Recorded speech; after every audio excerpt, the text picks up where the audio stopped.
Now, okay.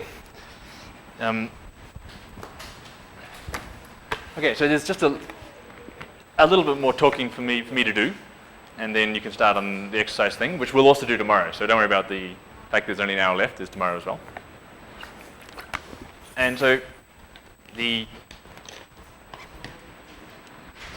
hopefully I've talked enough about the rotational energy levels, and I've talked enough about the gaps between the energy levels, giving you your transition energies. And I might have talked enough about the different temperatures. You have the thermal temperature and the kinetic temperature and the excitation temperature and the radiation temperature as well.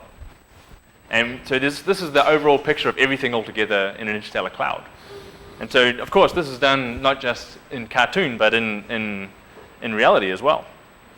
So I actually showed this picture already, which this is a picture of the Orion Nebula. So that's a dense cloud. It has a lot of hot cores within it. So what that means is that if you look at this cloud in the visible, you see nothing because it's dense. There's just some light reflected from the surface, no stars from behind. But you look in the infrared and you see a whole lot of bright spots from the hot cores. So that means there's molecules because it's dense, it's shielded from UV radiation from the outside, and it's hot, so there's going to be potential for emission. You need to have enough energy to push.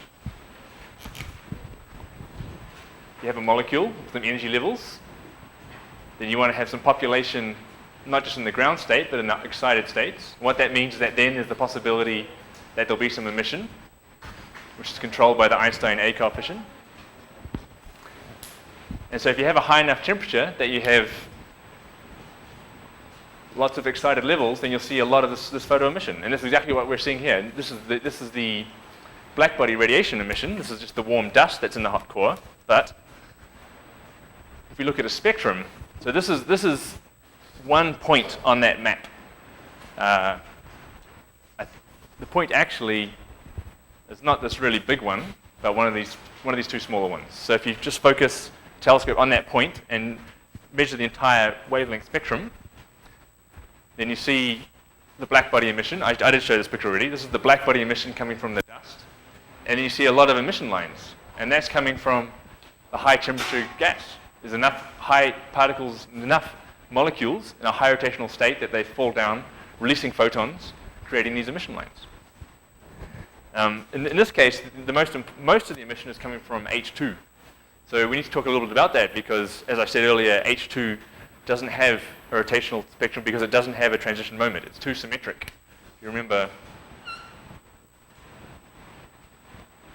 because the charge distribution of the electrons is perfectly symmetric, that if you have this assumption of an electric field, which is just flat because the molecule is small compared to the electromagnetic wave radiation, then there's no way to induce a torque on that molecule.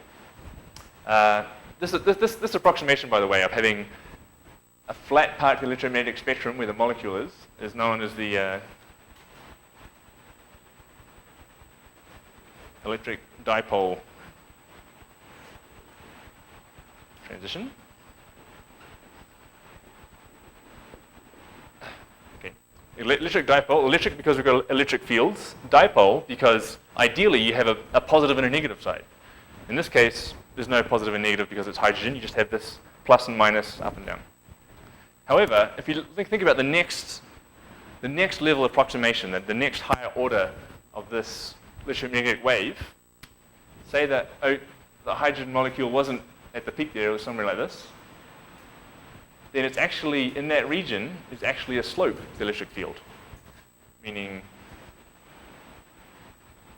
the hydrogen is here. And it's kind of like you have an electric field with electrodes, something like this. Meaning that you have electric field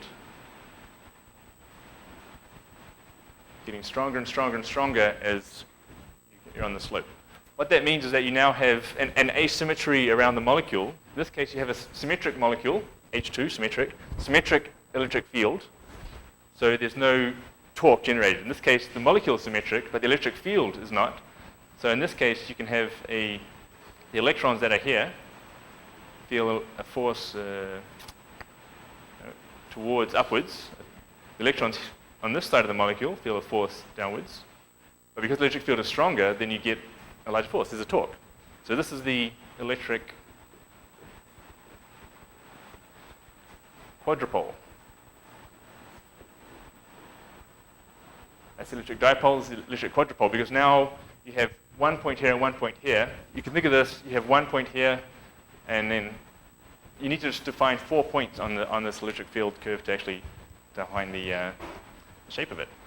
Okay, so what that means is that you can have a hydrogen feel a torque, but it needs to exist in this higher order approximation in terms of what the actual electromagnetic field wave is doing. What that means is that because it's a higher order effect, it's much smaller. So H2 is dipole forbidden, meaning this doesn't happen, but quadrupole allowed, meaning that does happen. And that means the transition strength, if you do the calculation, which we won't do, is 3 times 10 to the minus 11 per second. So it takes 10 to the 11 seconds for this to happen on average. Whereas the electric dipole transition for other molecules, it's more like 10 to the minus 8. So that's 3 or 5 or 6 orders of magnitude difference between these two effects. So this is much, much slower than this. Yeah. Okay. There's one other important difference as well, which is that in the general case, I've shown transitions which decrease J by 1. In this case, in this case, J is related to the angular momentum of the molecule. That was actually how we started with J's. And when this photon, when this torque is induced, there's angular momentum being transferred from this electric field, from the electromagnetic field, to the molecule. And so that depends on what kind of symmetry you have as well. So the main point is that J doesn't change by 1, it changes by 2, or in fact 0. So for a hydrogen, that's the transitions you can have. J equals 2 to 0, J equals 3 to 1. That's the emission. So it's a slightly different emission spectrum to the last example. Okay, there's one more important point, which is that for hydrogen, the B parameter, that is the rotational constant, which controls the energy levels, is about 50 wave numbers. For CO,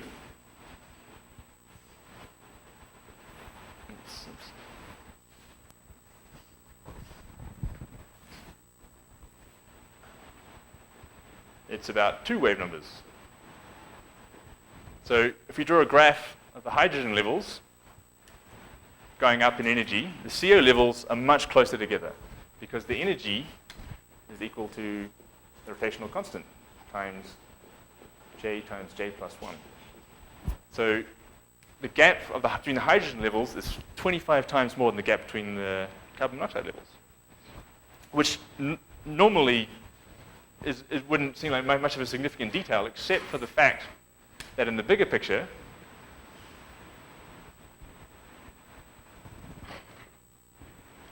so this is the hydrogen, this is its ground state,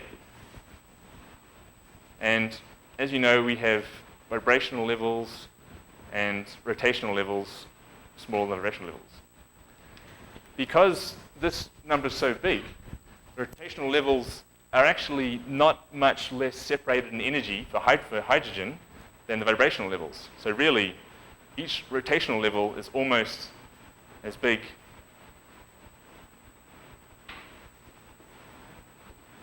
as a vibrational level, or near enough anyway. So that's also different about hydrogen. It's worth going into all these exceptions for this molecule because it is so abundant, it's particularly important. Okay, so what that means is that if you get to about J equals 8 level, like I'm drawn there, you've already arrived at the V equals 1 level. So that's worth remembering. Okay, and yes, that was basically what I said.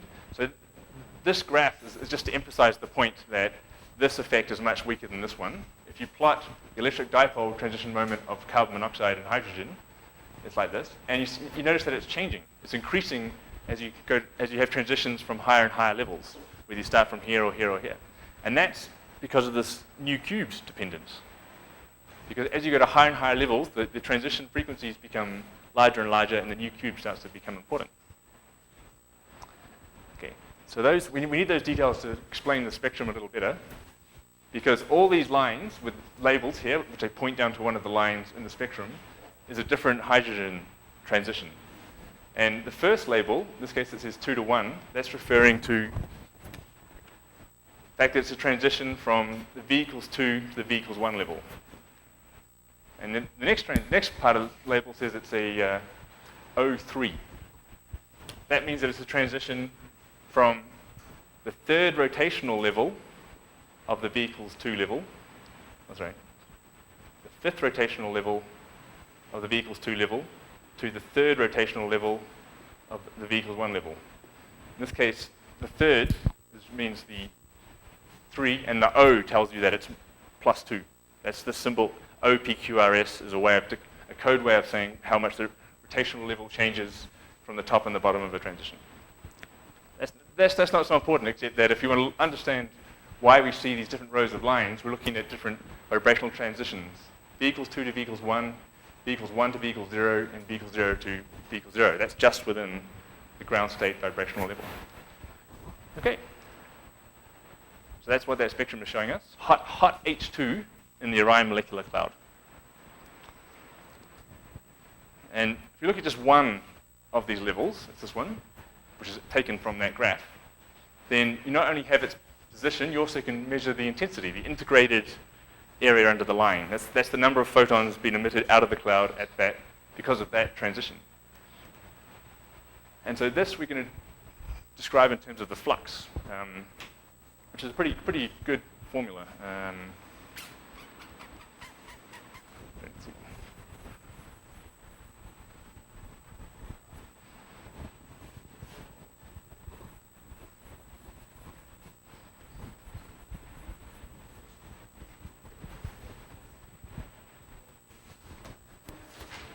It's my flux.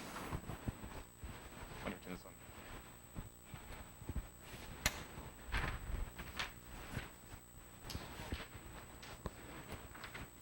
This is feedback in action, by the way. So whatever you want, you put it in the feedback form, and I encourage that. Okay. So the case we're interested in is we want to know the flux of optically thin line emission.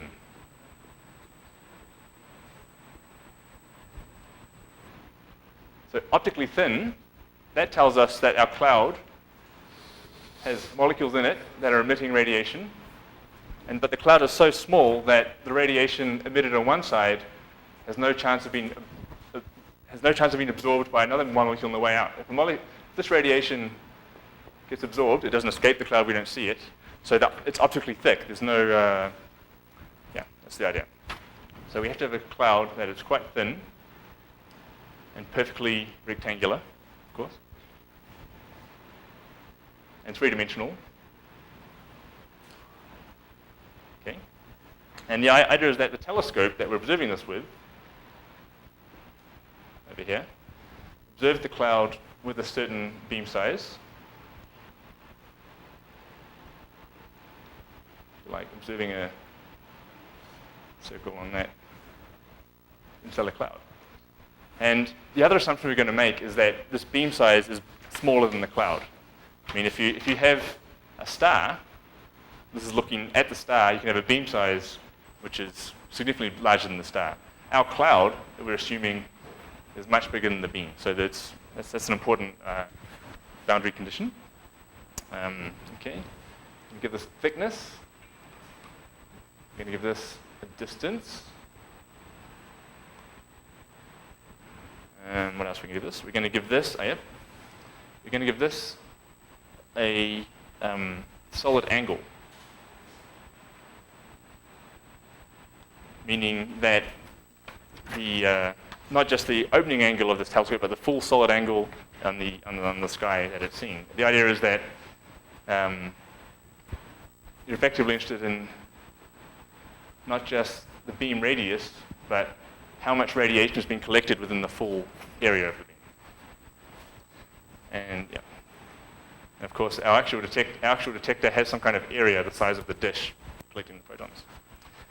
Okay, that was the idea. Yep, okay, then, so it sees a region of the cloud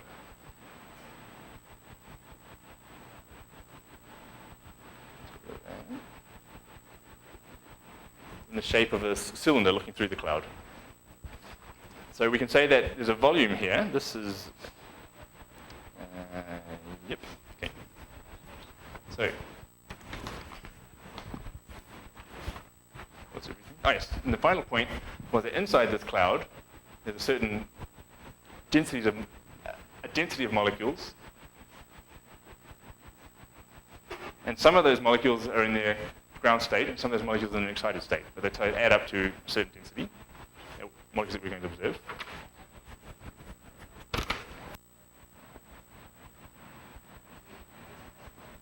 Okay.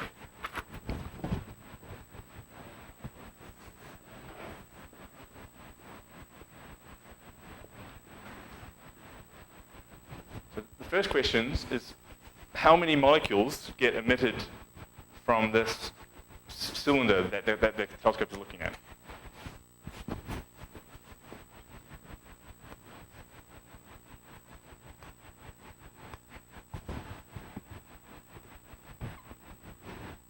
Okay. So there's two parts to this idea. The first part is we need to know what is the volume of this cylinder. Volume.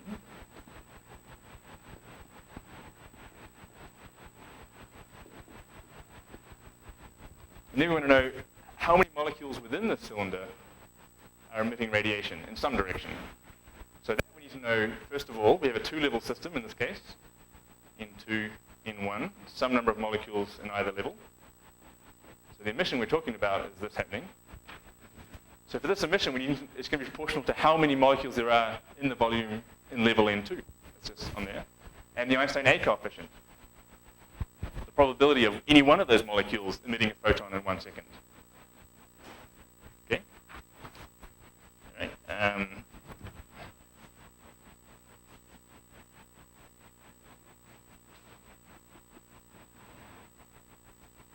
So this is the number of photons being emitted out of the cloud, and now we're interested in how many photons get absorbed by the telescope, detected effectively. Okay.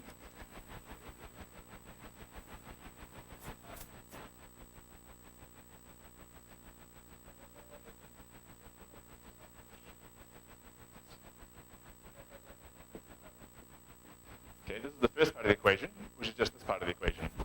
The number of molecules we're going to subtract, the number of photons we detect is going to be obviously proportional to the number of molecules, the number of photons being emitted. But then,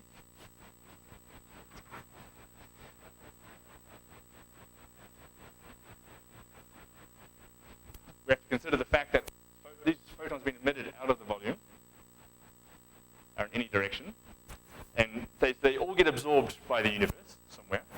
But of course, we're only detecting molecules from this part of the universe. Draw a giant sphere completely surrounding the cloud. You'll have all the detected. If you had a telescope completely surrounding your cloud, all the detected photons would be observed. In this case, you only have this small section here. So if A is the area of the telescope, R is the distance from the cloud, and that's your fraction of all space that you're. Okay. Now the flux thing that we're actually about to talk about is not the number of photons detected.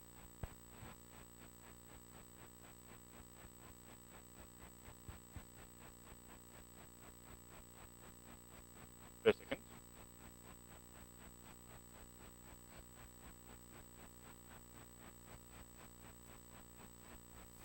But it's the amount of energy detected per second. The telescope doesn't detect, it doesn't actually count photons normally, it just measures the energy being absorbed by the photons.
about measuring the depth of the cloud. Because you measure the numerical.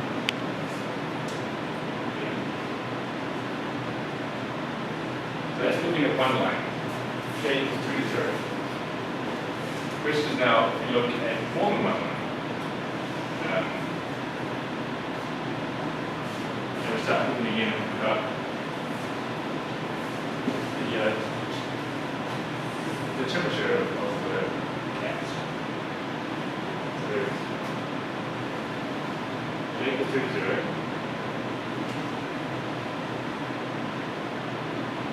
This transition. So the more levels there are in here, that gives us more J equals 2 to 0. J3 to 1 type hydrogen. This transition.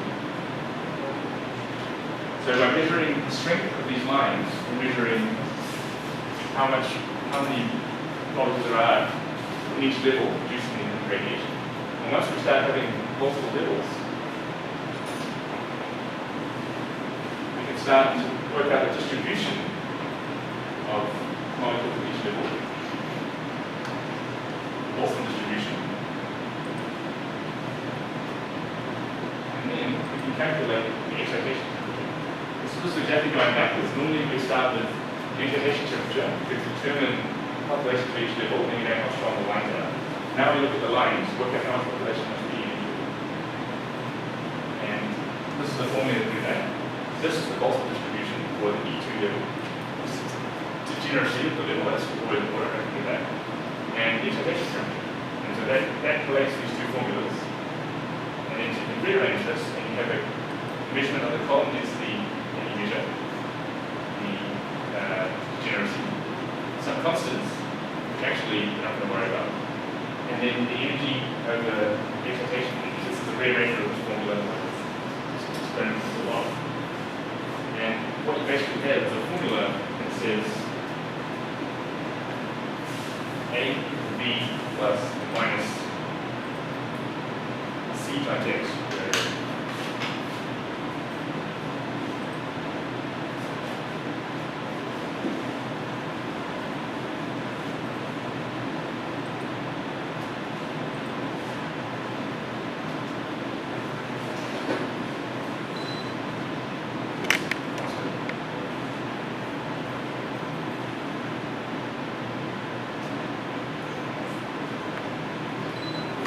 Then if you plot a graph,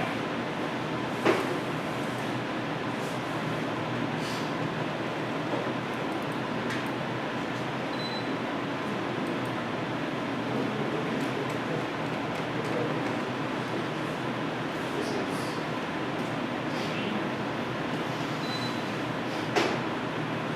the straight line, the gradient.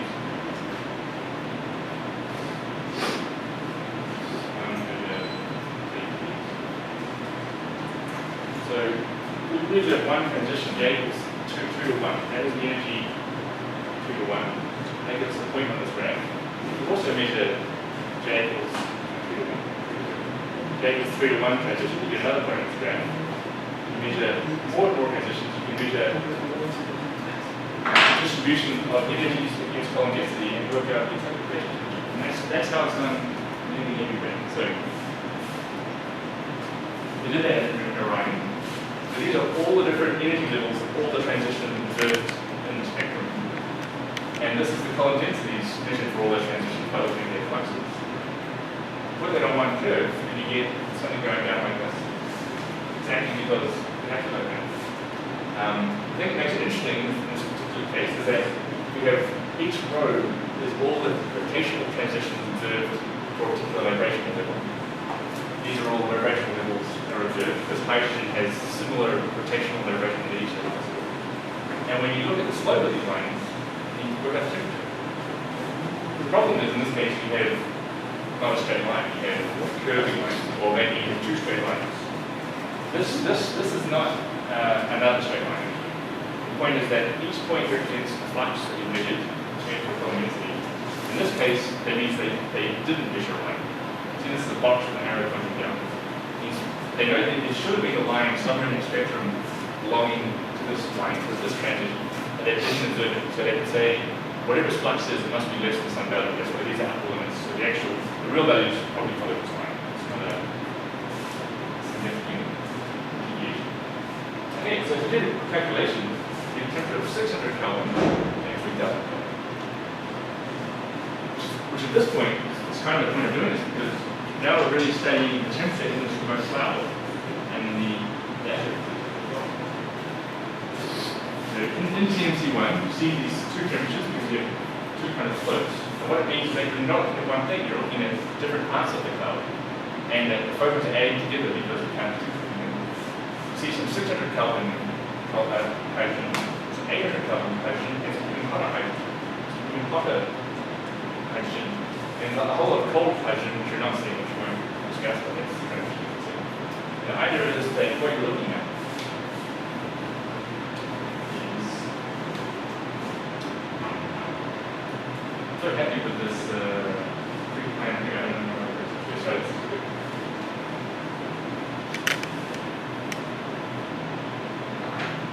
you're looking at Orion, and it has a hot core in it. And around that, more of the cloud is a bit colder. So here the temperature apparently is colder. Here the temperature is cooling down some distance from the hot core, about 600 Kelvin. In the telescope, it's observing radiation through this entire cloud, 800 Kelvin core to 600 Kelvin core, to something that ultimately in the end is probably 100 Kelvin or below, which is all the gas we're not seeing. So it means we're actually looking at the physical structure of the cloud. This one is a problem because nowhere in Orion, except with the star, the material in the temperature of 1200 Kelvin is just too hot. So in this case, we have to look at things. We've discussed the level energies of molecules being affected by collisions or by radiation, but there is other effects. The fact that you can have a cloud where you have dense gas colliding with each other itself because of turbulence, producing floatable spots that are very hot. That might explain this. You have the fact that you have not just rotational levels being accessed by photons, but also you can have electronic rotational photons, which can reduce this temperature. We'll discuss that more later. You have the fact that when hydrogen forms, two hydrogens stick together, they often form in a state that's rotating very fast. And so at some point they have to lose that energy and eventually you get some of the hydrogen appearing as if it was very high temperature, but it's just recently formed in a rotationally excited state. So yeah, so we're looking at different parts of the cloud and looking at things that are not even to do with the normal kind of physics. This is a really interesting. And one more example is this is a proton disk. Just discussed this before. And this is an image of that proton disk. Well, that's a thin one. Looking on a disk that you can directly straight at, looks to be aligned towards us. The star should be in the middle, that's been blacked out. You see some blackbody emission from the disk visible or warmed up.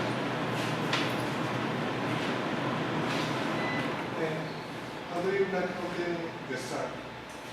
In some cases, they just physically block it out. I mean, you just put a piece in the and you may be able to do something on it.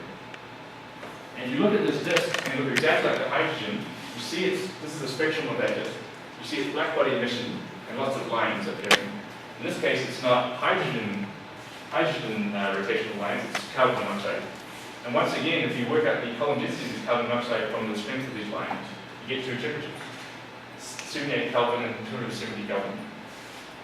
And this I might discuss more later after I show you this last picture if you're using more details. And the idea here is that we're looking at rotationally excited carbon monoxide and not so much rotationally excited carbon monoxide. And this is a picture of the disk side on, cut through it. And the star's in the middle, so it's hottest here. And as you go out in the disk, it becomes colder and colder. The surface still sees some radiation from the star, so it's still hot. And what it means is you have a temperature gradient within the star. So by looking at these different rotational transitions coming from the disk, different temperatures that you're apparently seeing in your diagram of the slope, you're looking at CR emission coming from different parts of the disk. So you're measuring the shape of the disk, in a sense, the temperature structure of the disk itself. And that's enough of that. There's probably just enough time to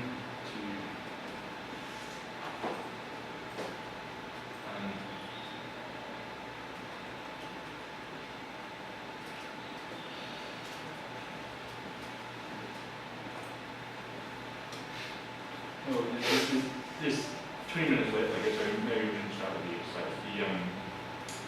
Let me describe how it is at least first.